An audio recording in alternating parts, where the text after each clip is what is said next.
update po muna tayo dito ho sa kasunod nito hong paglabas ng Supreme Court doon sa decision nito, doon sa petition na unang inihain ng kampo ni Senator Ronald Bato de la Rosa. Makakausap po natin ang nagsisilbing legal counsel for victims ng extrajudicial killing, si Attorney Nery Colmenares.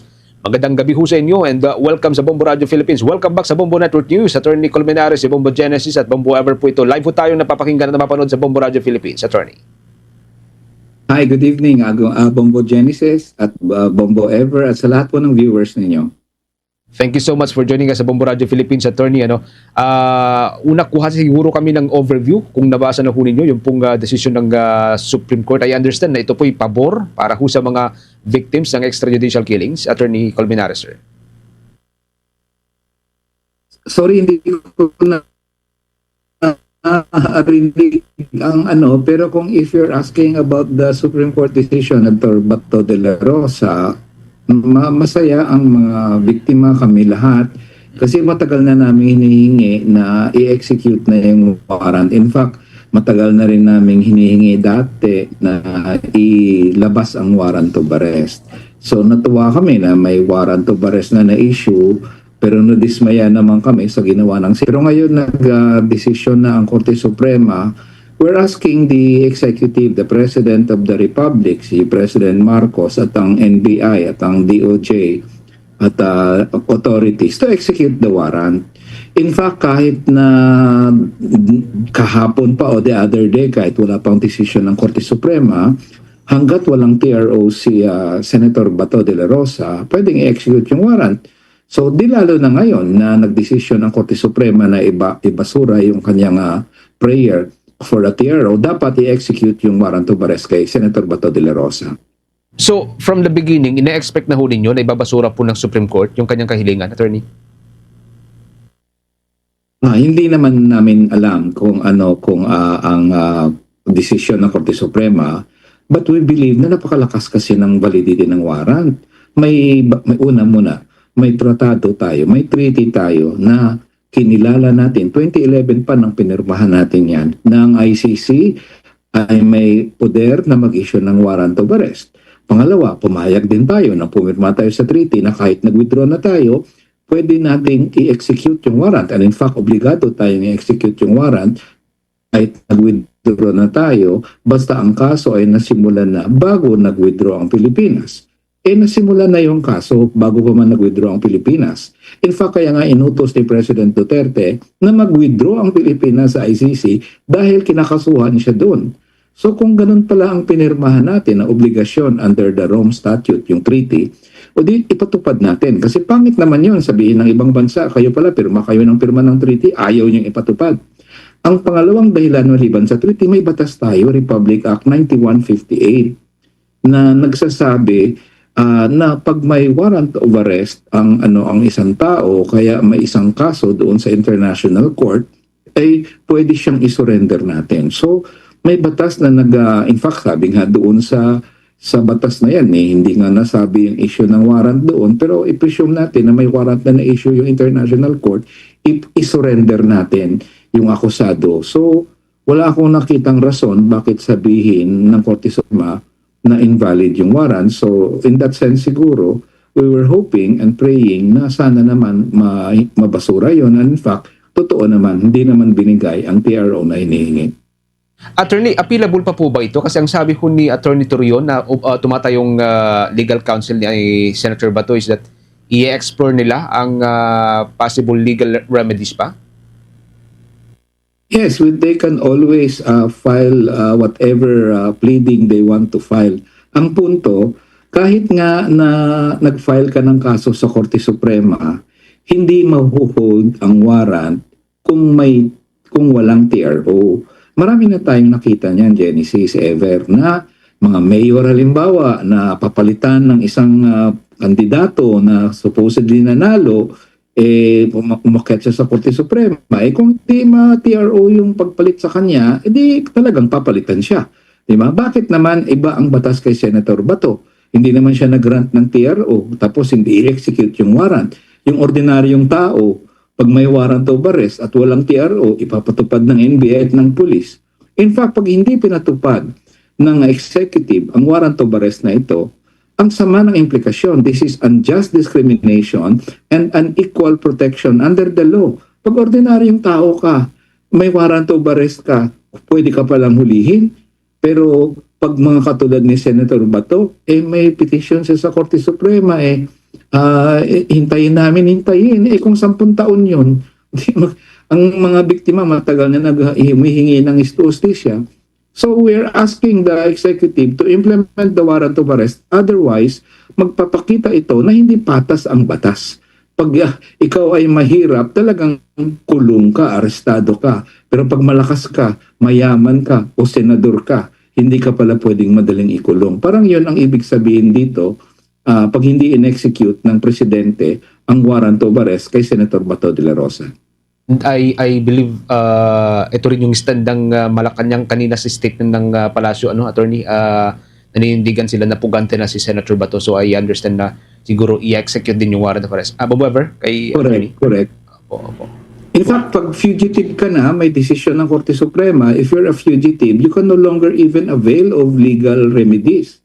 Parang sinabi ng Korte Suprema sa desisyon na yon, fugitive ka na tapos file ka dito sa korte. Parang ganun yung sinabi. In any case, di ko naman nahaharangan yung pag-appeal niya sa court. Ang punto, natalo ka So kung natalo ka, di execute yung warrant. Kaya, kasi may statement yung USEC ng DOJ ba yun, na si Vida, na hintayin daw nila ang desisyon ng korte, i-execute lang nila ang warrant.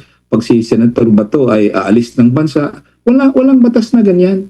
Na yung may warrant of arrest ka tapos hindi mo execute, maliban na lang kung aalis siya para sa ibang bansa. Hindi ang warrant of arrest, kaya aalis siya o hindi siya aalis, pag nakita siya, uhulihin siya. Yun ang rule sa warrant of arrest. Kaya ang nagulat kami nung statement na yun ng DOJ na hindi mo na i-execute daw. Bakit? Special ba na tao si Senator Bato? Oo. Bakit iba ang trato sa kanya? Iba ang batas sa kanya? So yun lang naman ang comment namin sa Malacanang, and we hope i-execute na nila ang warrant as the law requires. Hindi yan issue ng kung gusto nila o hindi nila gustong i-execute. Yun ang nakalagay sa batas in relation to warrants of arrest. That was Secretary Vida's statement, attorney. However, yung follow-up mo kay Yes. attorney.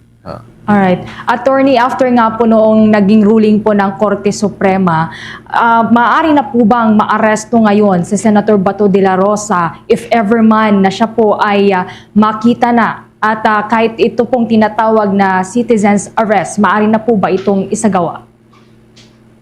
Pwede na talagang gawin yan. In fact, kahit kahapon pa, kahit hindi pa nangyari ang desisyong ito, hanggat walang TRO, pwedeng i-execute yung warrant. Ngayon, kung fugitive siya from justice, pwede na ba siyang i-execute ng citizen? Pwede rin.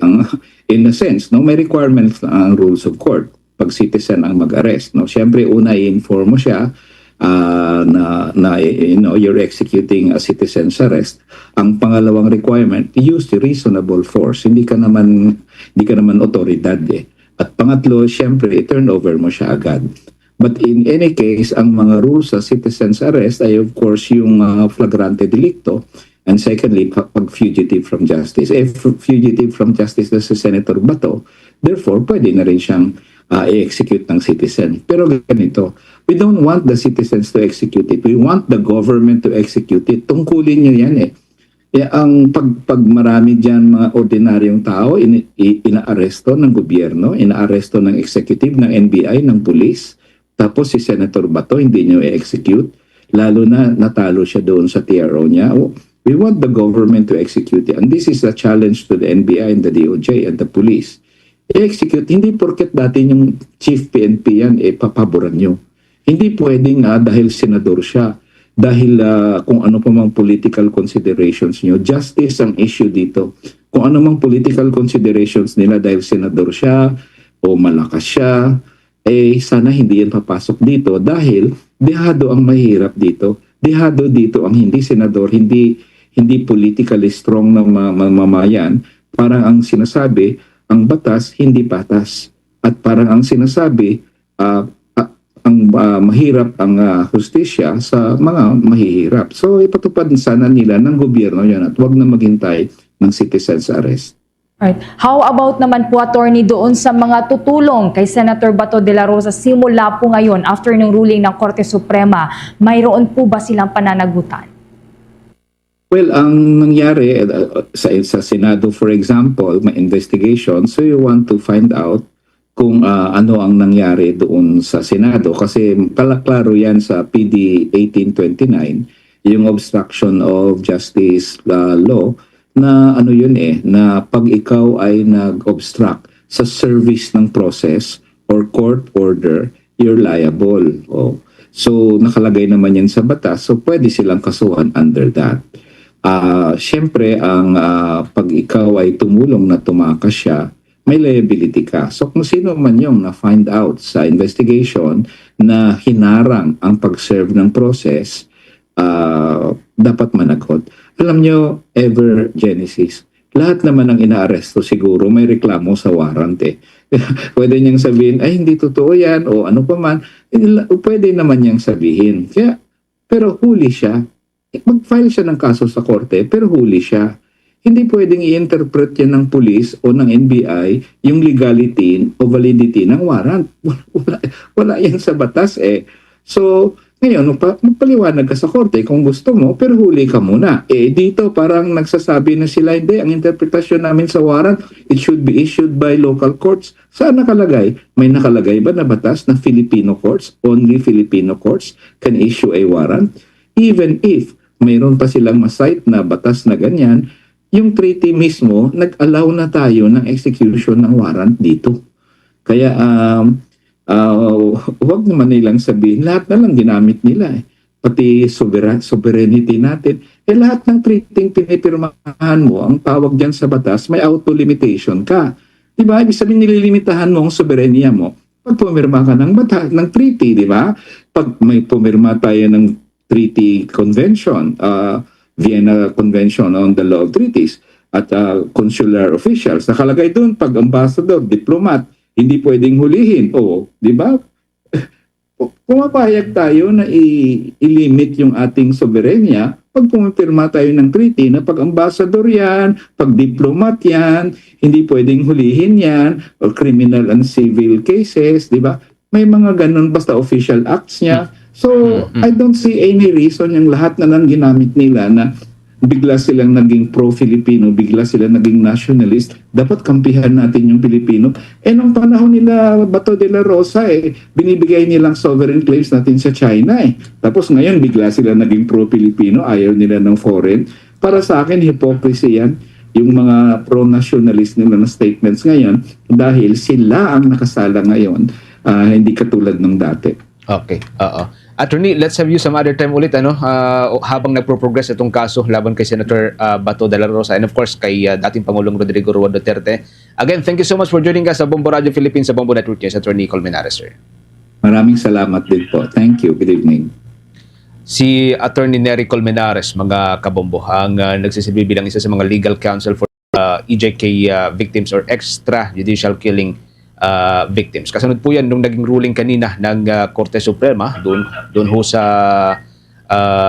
petisyon ni Senator Ronald Bato de la Rosa. For the most trusted source of news and information, visit our website at www.bomboradio.com. Follow us on Bombo Radio mobile app, Facebook, YouTube, TikTok, and X, formerly Twitter. Like, share, and stay connected. Anytime, anywhere.